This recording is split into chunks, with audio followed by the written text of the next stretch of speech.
Hello, back again with Jen Dayton, head of our collection development here at the library, and she has brought a whole packet of brand new books for you to think about.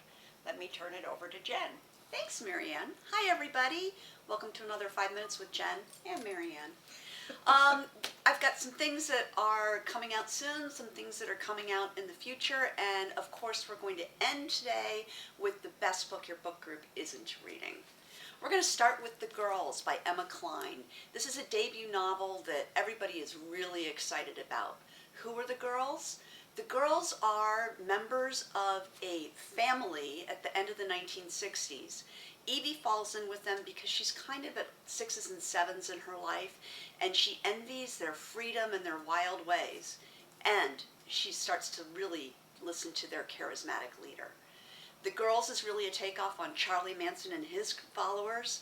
It's a fictionalized accounting of what it might have been like to fall in with the Manson family. I really liked it. It's very gripping, and it's got a lot of really good meat for your book group. That comes out in June. This does sound good. Christina Algiers, This Is Not the Plan. I love Christina Algiers. She does a great job describing the life of high-flying New Yorkers. Charlie Goldwyn is not having a good day. He has a spectacular meltdown that is captured on a cell phone and then goes viral, and he's asked to take some time away from his white shoe law firm. This Is Not the Plan also tells the story of what his life has become since he lost his wife and how he's trying to raise his young son. I love her writing. If you haven't read The Darlings, you must. She's really a wonderful voice. She did a great tribute to her father, who was lost on 9/11 in the New York Times. So if you want to get a flavor for her writing without committing to her 2 novels, definitely Google that and bring it up. She's a wonderful, wonderful writer. This is a book that I just finished this week, Betsy Lerner's The Bridge Ladies. Betsy takes on her mother's bridge group, which has been meeting for 50 years, and Betsy herself begins to tackle the game of bridge. I don't understand bridge. I have no desire to understand bridge, but I want to meet the bridge ladies. They just sound wonderful. This bridge game has been going on in New Haven for 50 years. These ladies have lost husbands, children.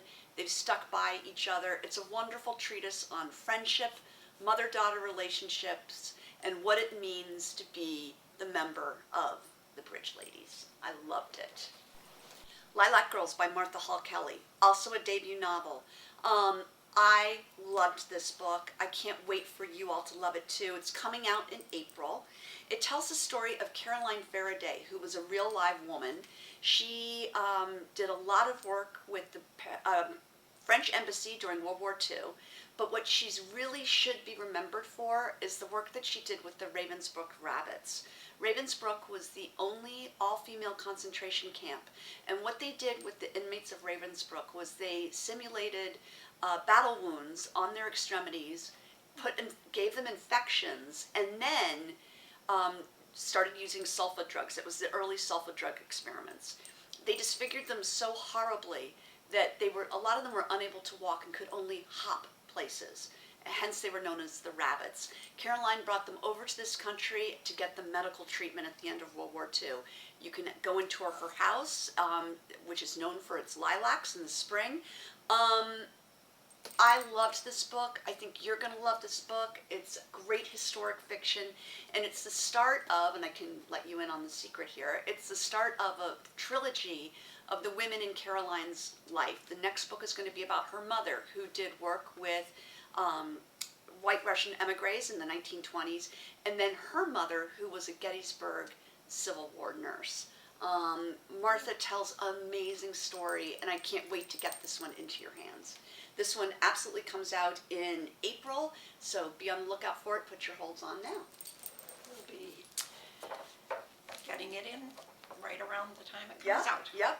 It's going to be available as book in a bag, so if your book group wants it to be one of the first to read it, talk to Marianne. She can set you up. Villa America, Lisa Klausman. This is the best book your book group isn't reading right now. Liza has written, this is her second novel. Her first was Tigers in Red Weather, which I absolutely adored, and I absolutely adored the second one. This is her take on Sarah and Gerald Murphy. He was the Mark Cross heir. She was a Warburg from Cincinnati. Together they created this charmed, beautiful, golden world with some of their friends who you might have heard of. Hemingway, Fitzgerald, Dorothy Parker, Alexander Walcott. It was beautiful and golden until it all came crashing down in tragedy. Liza takes them on. She does a great job with it. I think there's a lot here for your book group, and if you're anything like me, Sarah and Gerald will become your new obsession. And this is available now as a book in a bag. It is. It is. And that's it for this month. Oh, these all sound so good. I can't wait until we get them in, until you all let us know that you'd like to read one. Contact us at bookgroups@darienlibrary.org. Thanks, Jen. Thanks, Marianne. Bye, everybody.